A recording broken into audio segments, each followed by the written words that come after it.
On faisait plein de choses au début. On faisait, comment vous appelez ça encore? Du sexe. Maintenant, c'est tire mon doigt. Et il pète, le bâtard. Hein. Je veux le dégommer, en fait. Vraiment. Il invente des jeux éclatés, vraiment. Récemment, il a inventé le jeu de la vague. Tu connais pas encore le jeu de la vague. Je suis ton futur, je vais te dire. Il me prend contre lui. Ça vous dit? Non? Ah non, ça vous dit pas? Peut-être vous l'appelez autrement chez vous.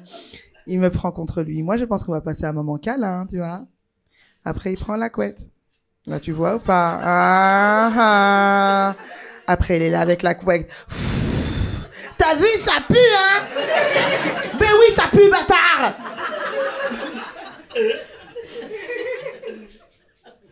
Arrêtez, en fait, de faire ça. Nous aussi, on pète, en vrai. On sait ce que ça vaut, tu vois. Elle pète, ouais. Voilà. Au cas où. T'as déjà pété devant lui? Non. Pas encore. C'est pas... Voilà. Eh ben, elle pète. Et ça doit schlinguer.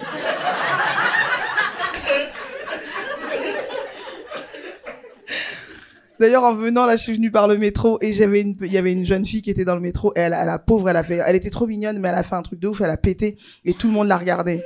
Et attendez, messieurs, dames, dites-moi juste, parce que on est d'accord que c'est soit un silencieux qui pue, soit un bruyant qui, tu vois, un gaz, quoi. La meuf, elle a fait un cumulé des deux. J'avais envie de la prendre dans mes bras parce que franchement, elle m'a fait de la peine, tu vois, tout le monde l'a regardée. Mais je pouvais pas, là, tu vois. Puis en plus, c'était moi. Voilà. On est tous addicts à notre téléphone. Tu sais à quel moment je me rends compte que je suis addict? Au moment où il tombe. J'ai mal, frère. Je vous dis ça parce que j'ai vu autre chose tomber dans ma vie, genre mon neveu. Ça m'a pas fait le même effet, hein. J'étais là, mais relève-toi, t'es même pas cassé, toi. Plus tu payes cher quelque chose, plus cet objet il fait ce qu'il veut de toi. Moi, mon téléphone, je suis devenu sa pute. Regarde, la dernière fois, j'écoute de la musique. Le son, il se baisse tout seul. Je dis, il se fout de ma gueule, celui-là. Je remonte le son, il se rebaisse. Je me dis, wesh, il veut se battre. J'écoute sur l'écran. Vous avez écouté la musique un peu trop fort cette semaine. De quoi je me mêle, frère? Ça va être quoi la prochaine ambiance? Je vais m'embrouiller avec ma meuf, j'entends tududut. Elle a raison. 1200 € un téléphone chez Apple. C'est fou. Moi, j'ai l'impression qu'on est tous des pigeons, quoi. De toute façon, Apple, ils l'ont compris, hein. T'arrives dans la boutique, je peux pas avoir le dernier iPhone? Bien sûr, lui, il entend juste... Combien, monsieur? 1600 €. Il jette des engrais comme ça. La caisse, c'est par là, monsieur. T'as vu? Ils ont même pas de vigile. Moi, j'ai compris. Ils ont même pas besoin de dire aux gens au revoir. Quand il est 20h, la boutique, elle doit fermer. Ils font juste... Tout le monde fait... Déjà, ils te vendent des coques à 70 €. Là, tu dis, frérot, 1600 €, la coque, c'est moi. Ah ouais, je vais pas payer 70 € en plus. 1600 €, il tombe, je tombe avec, mon ref. C'est comme ça. Là, ils ont mis l'IA en plus dedans, ils ont mis de l'intelligence artificielle. Je lui ai prêté ma carte bleue, mais ça va être quoi dans 10 ans? Moi, je le vois arriver, le téléphone. Hein. Et tu vas être chez toi, t'as rien demandé à personne, il y a un livreur, il va toquer, il va dire bonjour, voici votre commande. Tu vas dire, mais monsieur, j'ai rien commandé. Il me dit, si, regardez, nom et prénom. Je vais dire, wesh, attendez, je vais regarder sur mon téléphone. Il va écrire, frérot, c'est moi qui ai commandé. Je me suis pris une coque. J'avais un peu froid. T'inquiète pas, c'est moi qui paye avec ta carte. D'ailleurs, j'ai fait mon premier EVJF. Alors, je me suis rendu compte d'un truc sur le VJF. C'est vraiment pas du tout pour la future mariée, en fait. C'est pour les potes célibataires. Bah attends, c'est nous qui nous amusons. En vrai, elle, la pauvre, déjà, on est venu la chercher par surprise chez elle. Ce qu'on a fait, c'est qu'on avait imprimé la photo de tous ses ex et on en a fait des masques. Ouais. Non, on les a pas tous portés parce qu'on n'était pas assez. Et on était 28. Non, et la pauvre, on lui a bourré la gueule tout le week-end.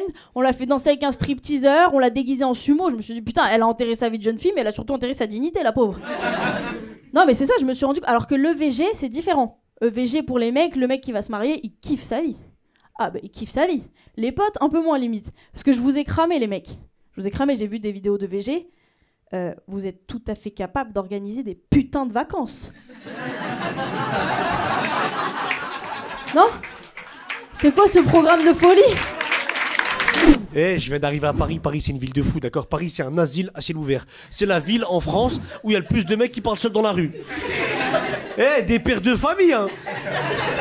Ils rentrent du travail, mallette costume. De toute façon, ma femme elle me casse les couilles, j'en ai rien à foutre. Je vais rentrer à la maison. Il y a que des fous dans cette ville. J'ai pris le métro, il y a un mec qui est rentré, il a crié « Je suis Jésus !» Je dis quoi? Tout à fait. Je dis, d'où Jésus, il prend la ligne 4, arrête tes conneries. C'est abusé. Non, c'est une ville de fous, c'est abusé. Autre chose que j'ai observé, à Paris, les toilettes. On dirait qu'il n'y a pas de toilettes chez les gens. Parce que les gens, ils font leur besoin dans la rue. Les hommes, les femmes, je mets tout le monde dans le même sac.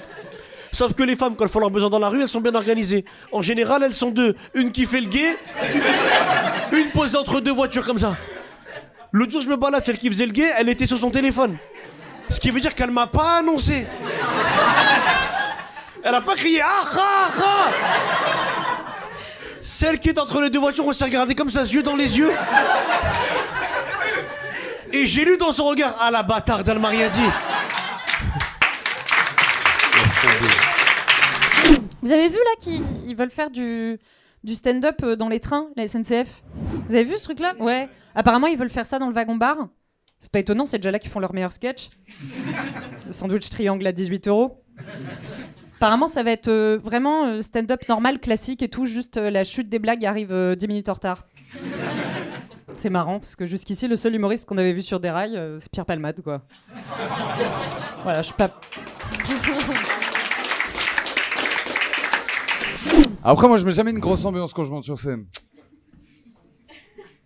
Parce que j'ai quand même une belle tête d'enculé, non? On dirait un soldat qui vient de terminer la Seconde Guerre mondiale, là.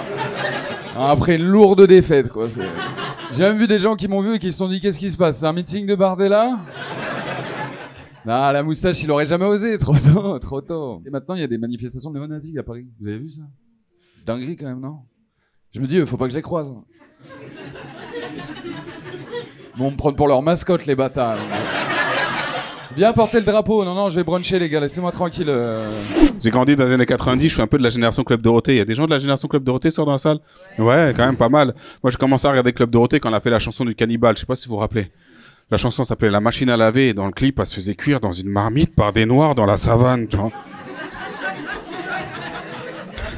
Moi, je pensais trop que c'était la vérité. J'ai dit à mon père, c'est vrai qu'ils mangent des gens en Afrique. Mon père a été un peu taquin. Il m'a dit, ah oui, oui, ils mangent que des blancs. Que des blancs. Je suis rassuré, j'étais rassuré parce que la première fois que j'étais en Afrique, j'avais à peu près 5-6 ans. Et comme je suis né en France là-bas, tous mes cousins m'appellent le blanc. Moi, au début, j'ai dit non, pas du tout, je ne suis pas appétissant. J'ai pas bon goût, vous allez être déçus. Mes parents viennent d'un tout petit village dans le sud du Mali, un tout petit village qui s'appelle Gori. Il s'appelle Gori le village. Et là-bas, il y a aucun gorille. Okay. C'est comme ici en France, on a une ville qui s'appelle Villejuif. Et